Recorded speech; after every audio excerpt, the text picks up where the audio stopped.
Vamos a Mateo 9. Mateo 9, ahora yo en mis momentos personales estoy volviendo mucho a los evangelios. Me gusta mucho la vida de Jesús porque nos marca mucho principios, esencia, bases. Es impresionante cómo Jesús llega para marcar una nueva época, ¿verdad? En todo el modelo en Israel, en ese tiempo con el pueblo romano, y sobre todo en el modelo que se había desvirtuado, en el modelo religioso de aquella época se había desvirtuado, y Jesús llega para establecer nuevas bases, nuevos fundamentos. Y en Mateo 9 es la historia del paralítico. Vamos a leerlo, Mateo 9. Dice: entonces, entrando Jesús en la barca, pasó al otro lado y vino a su ciudad. O sea, era el lugar donde él había crecido y estado. Y sucedió que le trajeron un paralítico tendido sobre una cama, y al ver Jesús la fe de ellos, le dijo al paralítico, fíjate lo primero que le dice: ten ánimo. Dile al que está a tu lado: ten ánimo. Jesús siempre nos anima, nos está animando. Jesús no viene a desanimarnos, Jesús viene a animarnos. ¿Sí? Una iglesia que anima, un evangelio que anima, y no ya tenemos mucho desánimo por todos lados, ¿no? Entonces, ten ánimo, hijo, y luego fíjate lo que lanza: tus pecados te son perdonados. Entonces algunos de los escribas decían dentro de sí: ¿qué está blasfemando? Y conociendo Jesús los pensamientos de ellos, dijo: ¿por qué pensáis mal en vuestros corazones? ¿Por qué?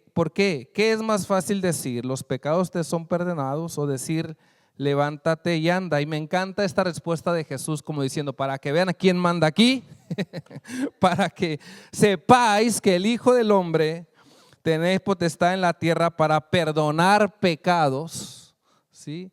Dice entonces al paralítico: levántate, toma tu cama y vete a tu casa. Y bueno, y él se levantó y se fue a su casa.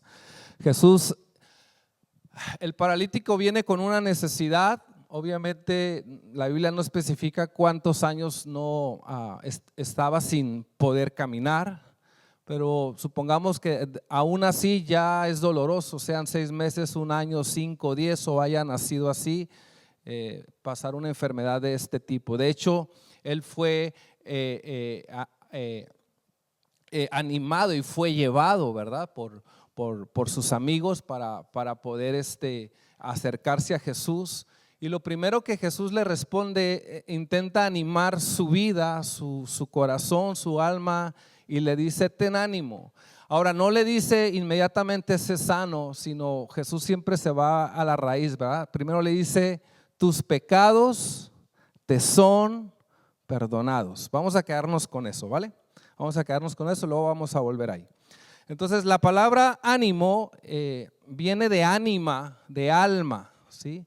La palabra desánimo es sin alma, sin ánimo, tiene que ver con que tu estado mental, emocional, nuestro estado mental, emocional está como en bajos porcentajes, ¿sí? La palabra desánimo tiene que ver justamente con no tener una estabilidad espiritual, emocional y física fuerte, ¿sí? Por eso es tan importante entender que la palabra ánimo viene de alma, o sea, tiene que ver con vida, ¿sí?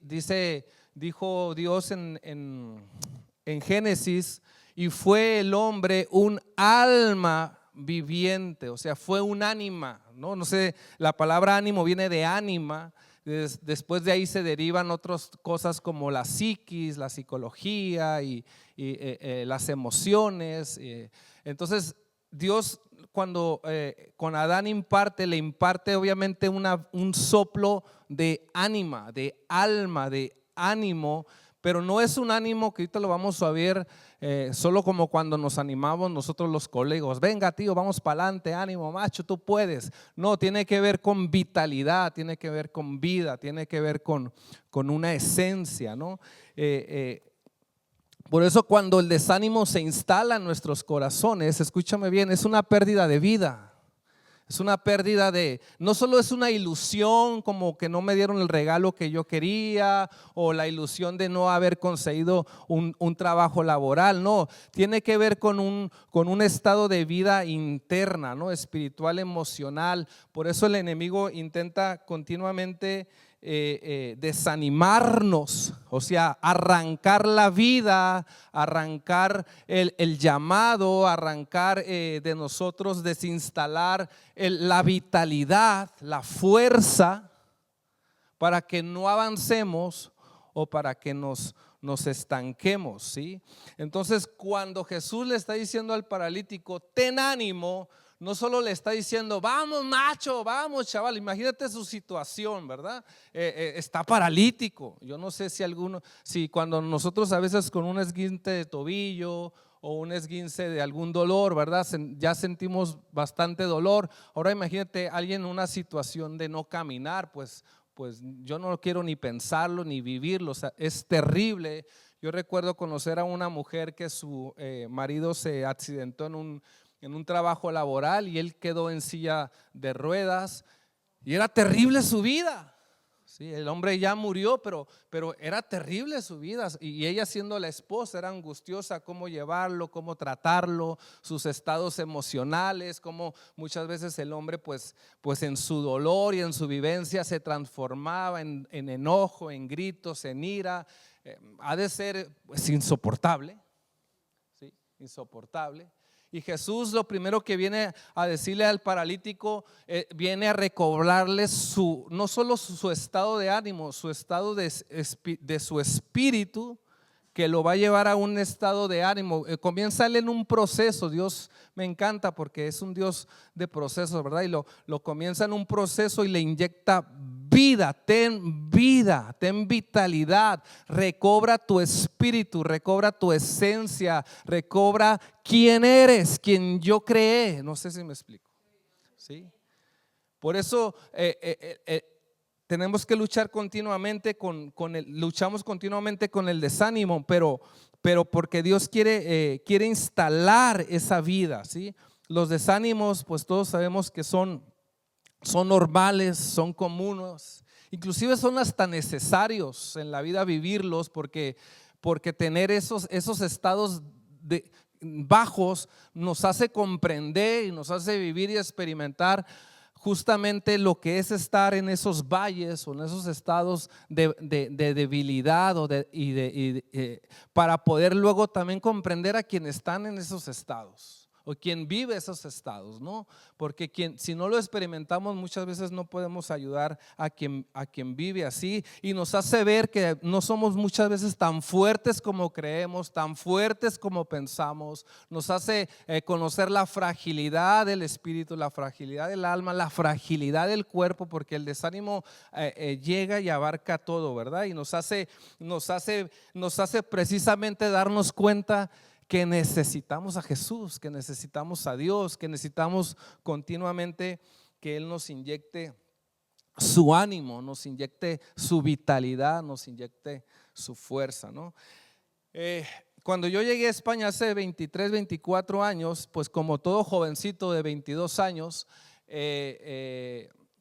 pues llegué con una maleta y un teclado y con mucha ilusión de ayudar, y yo venía solo por 6 meses, venía solo con $100 en la bolsa y dije, bueno, para 6 meses los cambié a la peseta y me alcanzaba como para un mes de comida. Pero yo, como siempre trabajé desde los 18 años, dije, pues no tengo problema, me meto a trabajar, me busco un currillo por ahí, un trabajillo, y con eso me voy sosteniendo. Si al cabo solo son 6 meses, ¿no? Si al cabo solo son 6 meses. Pero que, pues miren, ya esos 6 meses se convirtieron ya 24 años, ¿no? Para que vean que los planes de Dios siempre son distintos a los nuestros, ¿no?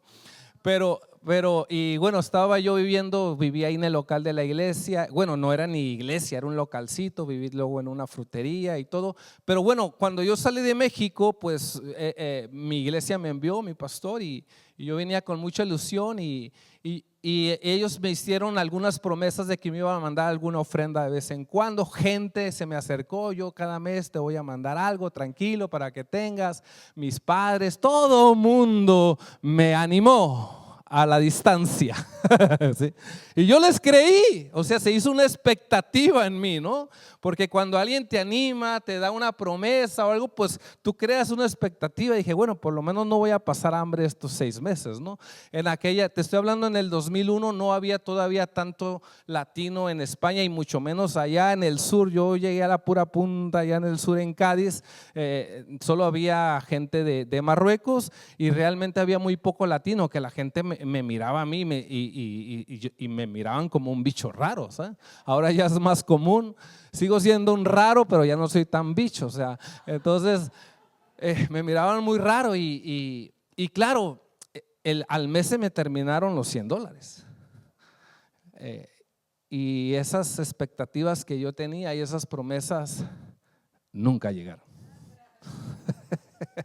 Entonces llegó un momento que dije, ¡hey! Me abandonaron, ¿no? Me dejaron aquí. Y me empecé a acordar de los nombres que me dijeron que me iban a enviar una ayudita, ¿no? Aquí para este pobre mexicano, ¿no? Entonces, y nunca llegó ese dinero. Yo sé que si yo llamaba a mis padres me iban a dar, pero no quería llamarles. Y no por nada, sino porque yo también de otra manera quería ver que Dios me proveyera, ¿no? Era esa lucha entre que si Dios me va a proveer pero realmente mi corazón, les digo, se empezó a resentir y también a un poco amargar y se empezó a desanimar. Porque aparte yo no llegaba a una iglesia, ni iglesia era un grupito de 5 personas. Yo venía a ayudar. Realmente yo no me imaginé al llegar que iba a haber 5 personas. Yo venía con el modelo de México, de una iglesia más estable, más establecida. Cuando me empecé a dar cuenta que no había nada por el sur de España, había muy poquito, pues todo eso a mí me golpeó mucho, ¿no? Para darme cuenta de una nueva realidad. Yo venía con unas expectativas muy de así a lo grande, a lo Marco Barriento, a lo Marco Witt, y anda, llegas aquí y no hay nada, ¿no? Viene uno a las expectativas. Yo vivía en una irrealidad. O sea, y realmente me desanimó. Pero de pronto yo recuerdo que estaba orando y Dios instaló en mí una verdad, una promesa. Escúchame bien. Y esa promesa fue: no esperes nada de los demás, espéralo todo de mí. Se instaló. Yo no escuché su voz, no te voy a decir que escuché su voz, pero sí instaló en mí esta promesa. Di conmigo: promesas de Dios. O sea, instaló en mí esta promesa y dijo: no esperes nada de los demás, espéralo todo de mí. O sea, lo que el Señor estaba hablando en mi corazón es: quítate las expectativas de otros, las expectativas que tú te has hecho sobre las palabras de otros, y solo quédate con mi promesa, ¿sí? O sea, quédate con esta promesa que yo te estoy dando. Y la verdad la tomé en mi corazón. De hecho, en los momentos más bajos que yo he tenido en estos 23 años, siempre Dios me recuerda esa promesa, ¿no? No esperes nada de los demás, espéralo todo de mí. Hace año y medio yo estaba haciendo un curso de neurocoaching, neuroliderazgo, y escuché esta frase que dice 0% expectativa. Si me la pones ahí, Franco, 0% expectativa, 100% compromiso. Y al principio me chocó. Y luego que nos estaba dando ese curso, la neuroliderazgo tiene que ver con el estudio del cerebro, el estudio de las emociones, su funcionamiento.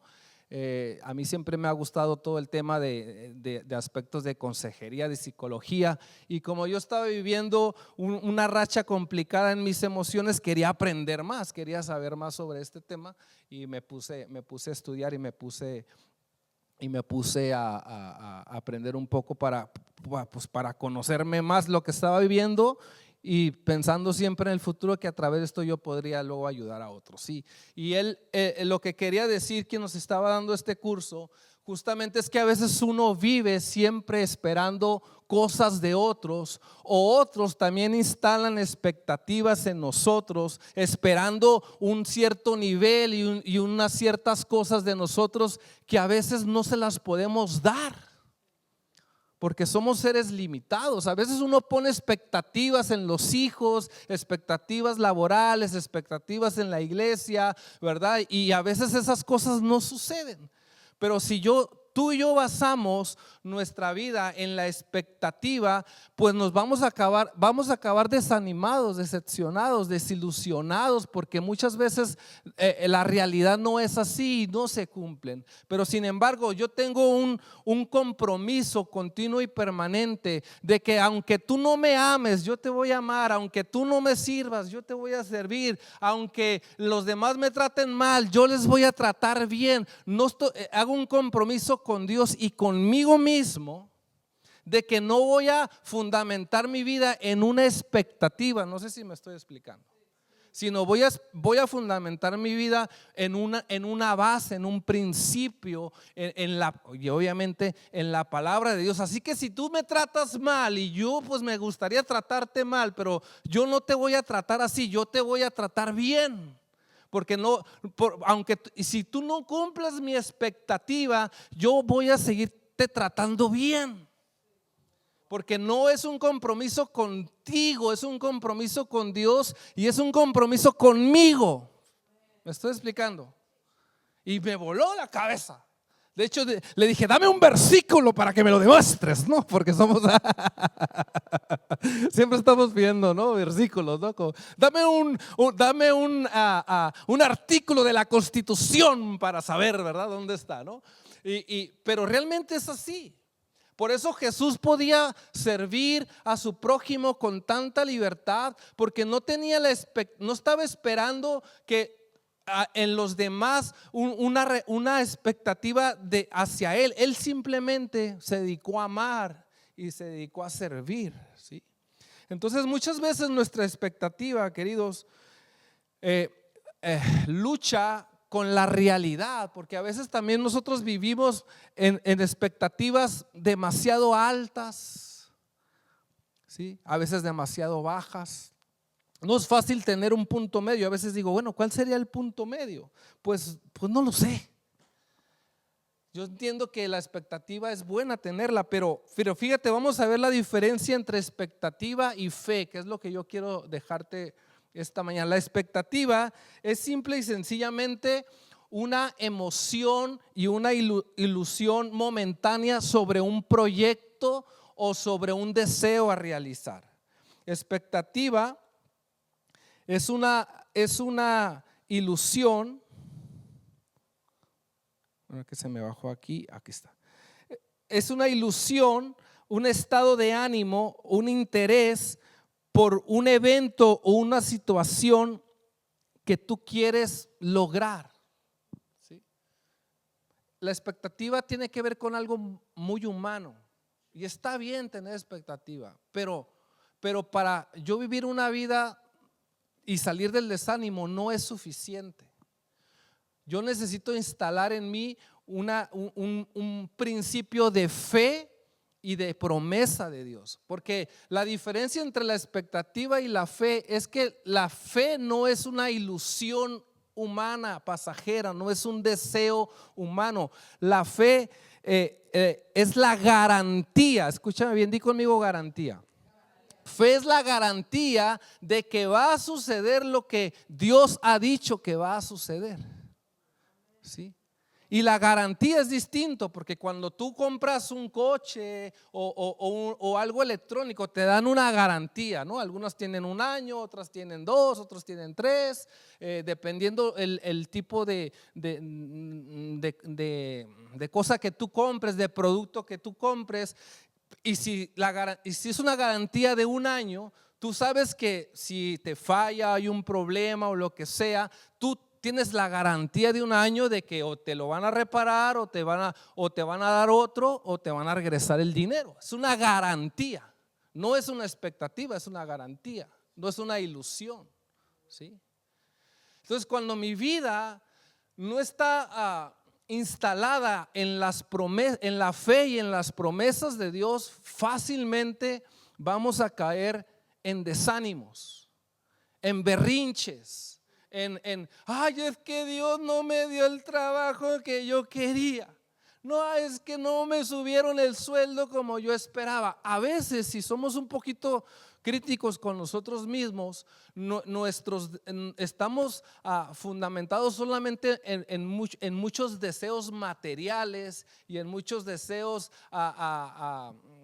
básicos. No digo que no sean importantes, porque obviamente todos queremos vivir bien, pero que a veces no tiene que ver nada con promesas de Dios, o que muchas veces no tiene que ver nada justamente con la fe. Porque cuando se instalan las promesas de Dios en mi vida y en mi corazón, entonces eso yo sé que tarde o temprano, si es una promesa de Dios, se va a cumplir. Y uno va aprendiendo que las promesas de Dios no tienen nada que ver con que yo me porte bien o no me porte mal, si fracaso, si fallo, hasta si cometo algún pecado por ahí.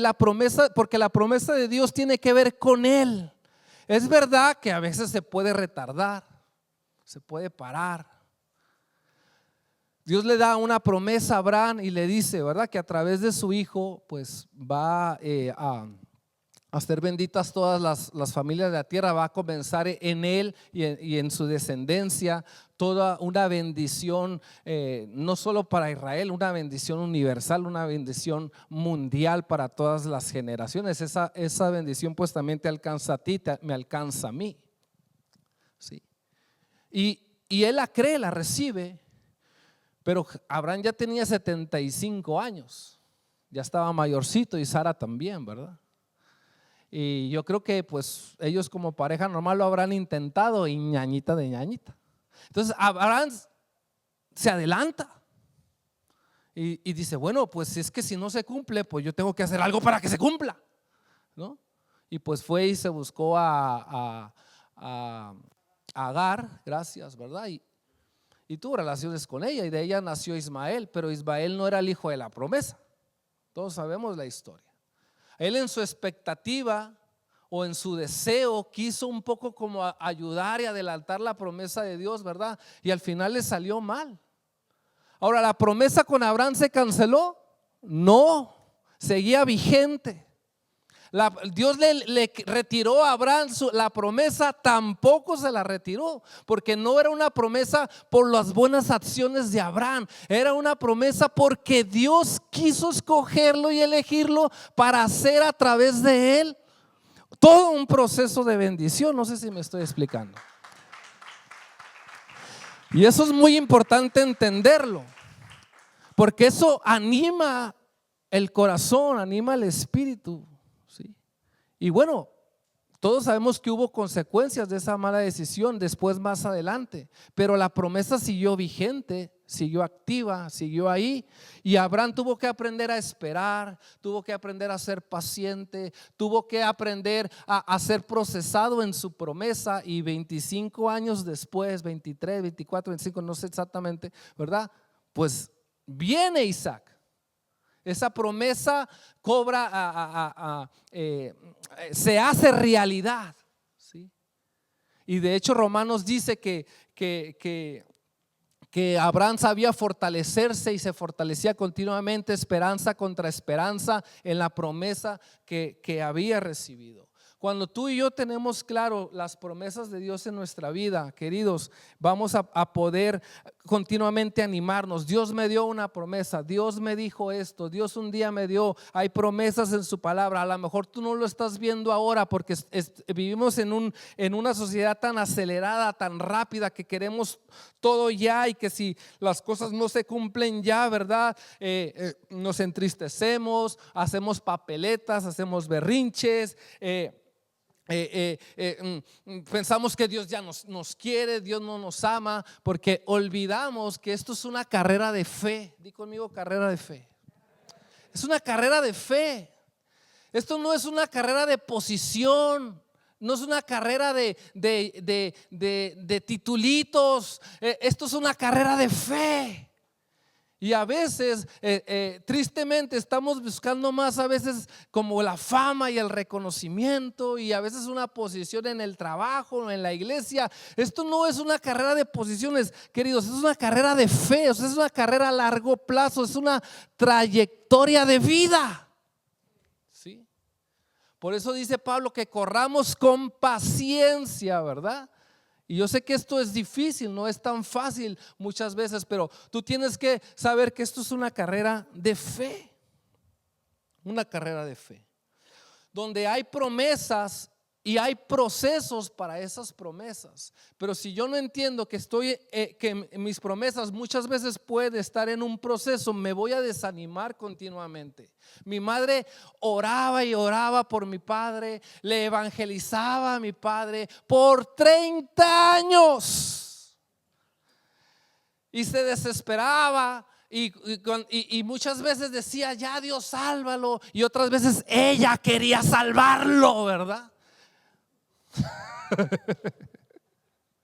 Y yo también muchas veces quería salvarlo a él, y le daba versículos por todos lados, bibliazos, le predicaba la predicación del domingo, y mi padre, muy bien, tú a tu rollo, yo te doy permiso de dejarme en paz. Y luego mis hermanas también, pero papá, no amas a Jesús, que me dejéis en paz, yo amo la religión de tu abuela, la que me inculcaron desde niño. Y ahí estábamos 3 contra 1, y nada que se convertía. Lo alejaba más, porque así somos, queremos ganar a la gente y a veces la alejamos más. Con nuestra religiosidad, con nuestras ganas de salvar al mundo, los alejamos más. ¿Sí? Y le predicaba yo a mi familia, y cuando ellos me invitaban a una comida no iba. Cuando me invitaban al bautismo de sus hijos no iba. Ay, ¿cómo voy a meter a la iglesia católica? La sangre de Cristo tiene poder, aleluya. Pero eso sí, les hablaba y les decía, pero no convivía con ellos. No era parte de sus vidas. Y un día me dijeron, ¿quieres que vaya a tu iglesia? Sí, pues ven tú primero a la mía. Y yo dentro de mí, hoy es que está ahí San Judas Tadeo. Sí. Y sí fue un choque para mí. Pero cuando fui al primer bautizo de mi primito, que yo no tuve que hacer nada de la liturgia de ellos, solo estar ahí presente, que ellos me vieran, que me importaban un poco. El siguiente domingo ya estaban todos en la iglesia, sin ya decirles nada. ¿Sí? No sé si me estoy explicando. Esto no es una batalla de quién tiene al Dios correcto más y quién sabe más, no. Y ahí estuvimos con mi padre 30 años. ¿Sí? Hasta que, fíjate, mi madre entra en unas enfermedades que le empiezan a brotar, la hepatitis, el pulmón, el cáncer. Y eso, no sé, para mi padre fue como un punto de quiebre. Aparte lo echaron del trabajo de toda la vida de mi padre, no le pagaron su finiquito. Bueno, entró en un problema legal también. Y lo que estaba viviendo él con ella fue lo que al final de cuentas entró en su proceso, y unos meses después mi madre me cuenta, él se está entregando a Jesús por sí solo. Llegó un momento en que dijo, no puedo más, Jesús, te necesito, ayúdame. Y realmente, a lo mejor yo pensándolo, a lo mejor no fue para mí o para mi madre o para mis hermanas, a lo mejor no fue el mejor momento de su conversión, porque fue la conversión para estar en la etapa final de mi madre con ella. ¿Sí? O sea, mi madre un día me dijo, me hubiera gustado al menos haber disfrutado un poco más.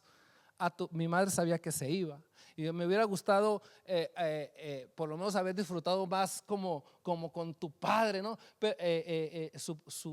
estar con Él, a lo mejor servir a Dios juntos, esas expectativas, ilusiones que todos tenemos, pero no fue así.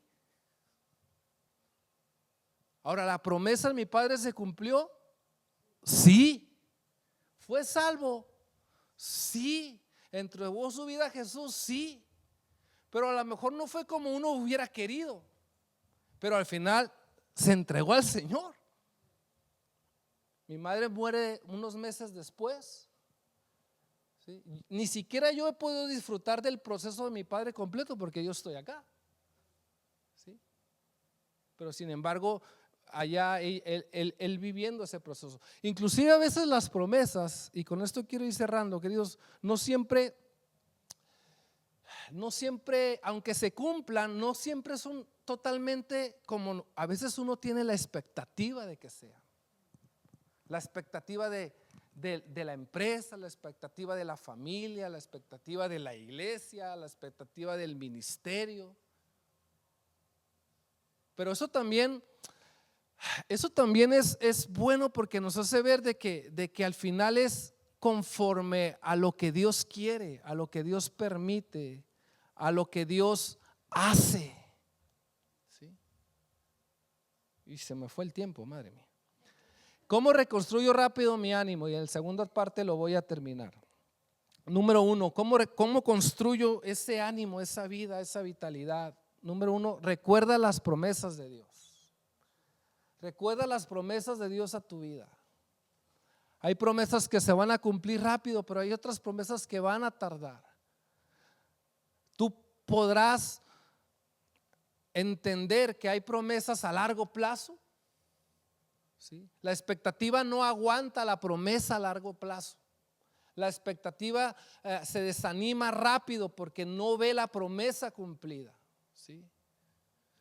Mi madre logró irse con el Señor y logró ver su promesa cumplida. Y nosotros los hijos al menos estamos viendo el proceso de esa promesa cumplida. No sé si me explico.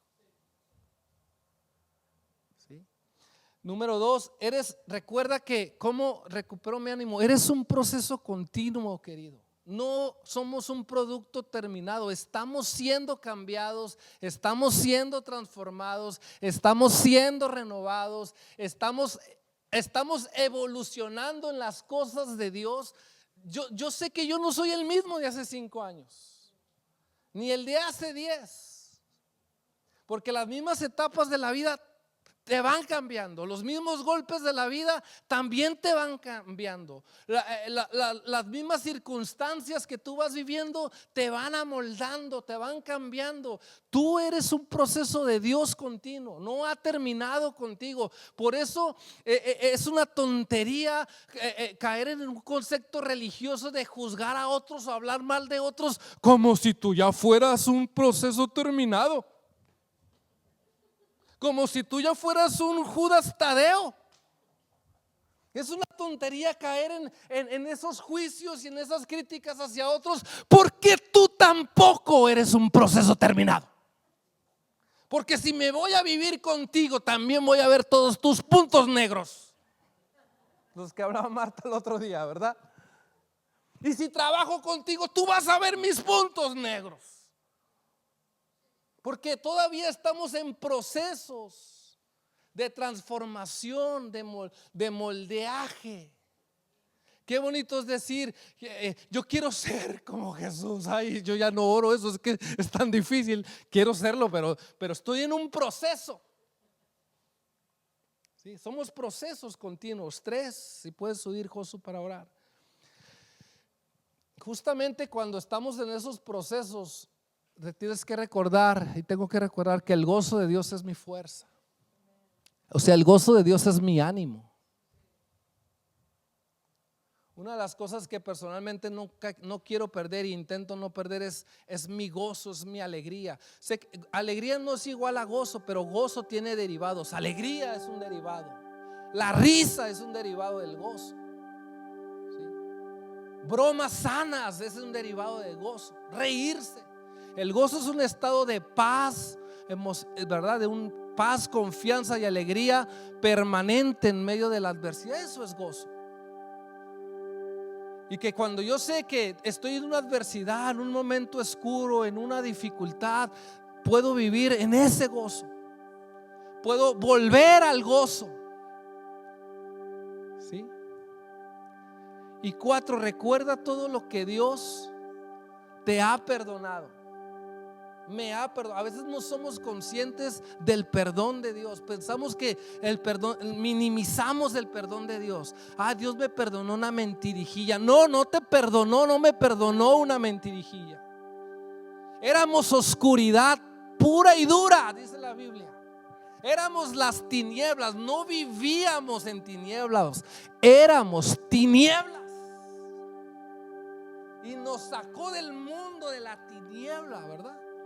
Para empezar un proceso de luz, un proceso de cambio, un proceso de transformación.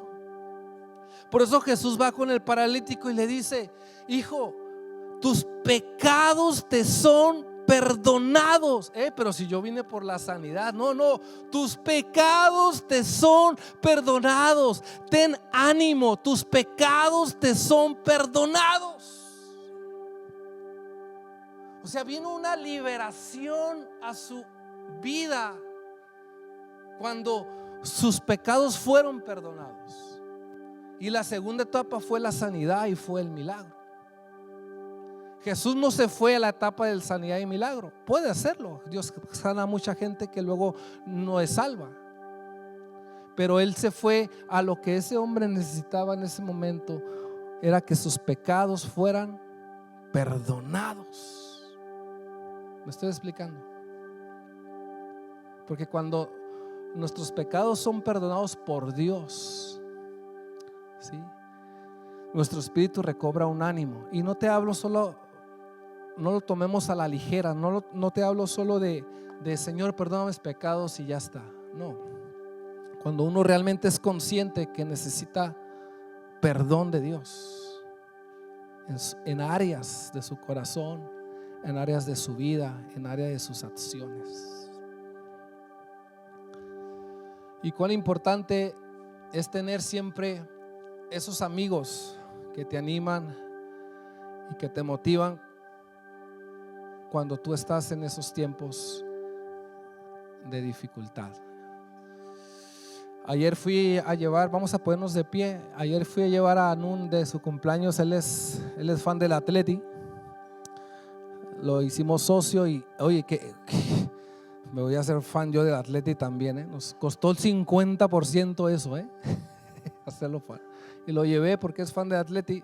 Y el Atleti iba perdiendo 1-0 todo, y quedaban como 10-15 minutos.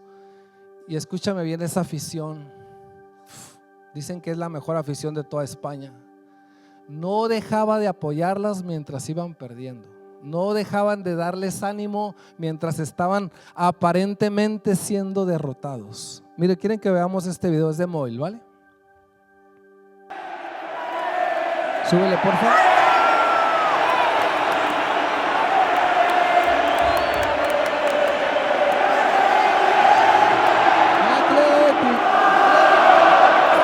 Van perdiendo el partido. Miren.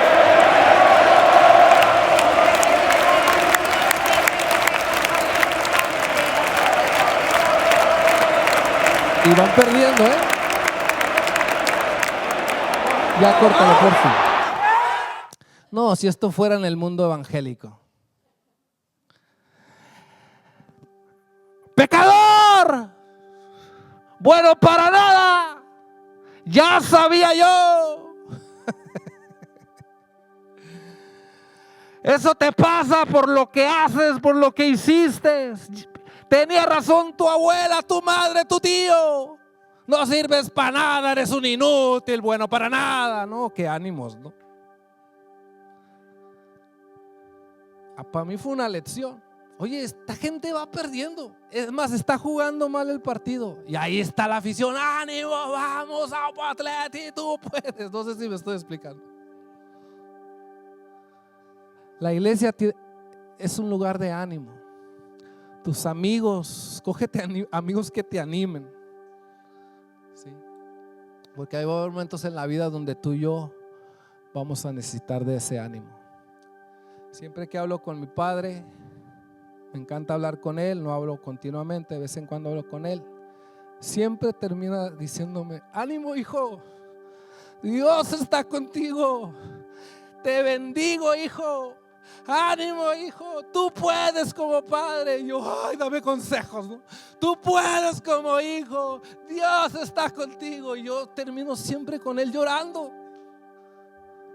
porque podría jalarme las orejas con tantas cosas, pero siempre termina dándome ánimo, ánimo, ten ánimo, tus pecados te son perdonados.